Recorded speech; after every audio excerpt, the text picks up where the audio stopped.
Let's get his view on how Pakistan is doing. I think Pakistan is doing very well. We have a young team and we are growing the team. And we want to perform in 2026. Of course, every tournament we play, we want to perform. But is that realistic? I don't think so, because we just start and it takes time to get there. Look at the fitness of Australia. We cannot match it. What's the hardship that you're facing in Pakistan at the moment? The biggest hardship is that there's no coaching structure. And if there's no coaching structure, the people on grassroots level don't know about modern hockey. They will still play 70s, 80s hockey. And that hockey doesn't exist anymore. So the players, they don't know how to apply the skills and how to play in modern hockey. And that's a big thing. That means that when the players come in the national team, it's the first time they experience this. And that's very hard for them. So to bridge that gap, it's huge. If you look at Western teams, from their if they are 6 years old, they start playing hockey in structure and learning step by step by step. When they are 18, they have all knowledge, technically, physically, mental, social. They played many youth international games. Doesn't exist in the subcontinent. Yeah. What are the needs for a full international? What qualities do you look for?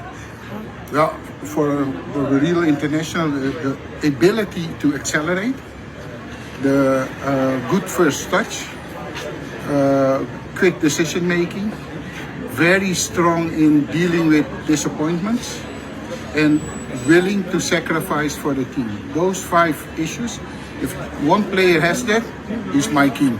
Yeah. What about the Asian culture? Does it interfere with the progress that you want to bring in?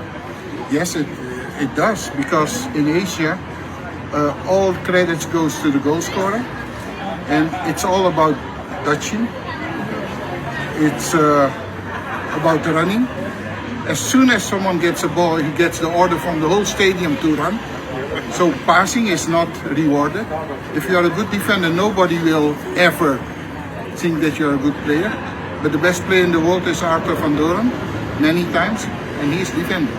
And how important is to have drag flicker in the team? It's very important because you can score goals, but as you see, nowadays only 25% of the direct flicks are a goal because the defense is better organized. This is also something which in the subcontinent is not done, that there's not enough experience in the defending penalty corner. All is focused on the direct flicker. But if you look at the direct flicker, it's 3 players, injector, stopper and direct flicker. Who gets the fame? The direct flicker. And the 2 others who are very necessary to perform, nobody knows. Yeah. How do you think that you're going to progress with the backing of the government or the sports academy or whatever it is? Who runs the sports in Pakistan? In Pakistan, there's no structure, so that should be start first. But I believe in passionate players. If you really play hockey with your heart and you want to improve, you are owner of your own game. You feel responsible, you are result-oriented, then you will make it. It's not money, it's not the support. It's the willingness to become better day by day. And if you have it in you, you can grow and you can achieve many things. Yeah. Example is Sohail Abbas. Many said he cannot play hockey, but he was their best scorer ever. And he still is. And is the financial structure there? Is the government going to finance the players? Because these guys come from a very, very poor family.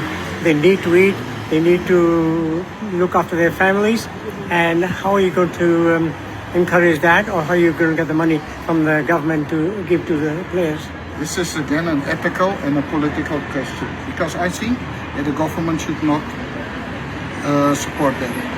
What we need to do is to educate young players and make sure that they are well educated, and when after their career they can find a good job because of their competences. Now we make them, they depend on hockey. So after they finish the hockey, you can't pay them lifelong anymore. Times are changing. So we need to educate them, but at the same time we need to make sure that those who didn't have that education, that we support them anyway. And we need to start programs for them so that they can get competences and do jobs in which they are working. But we cannot have that they don't do anything. That's not, at this age, we cannot do that anymore. Okay.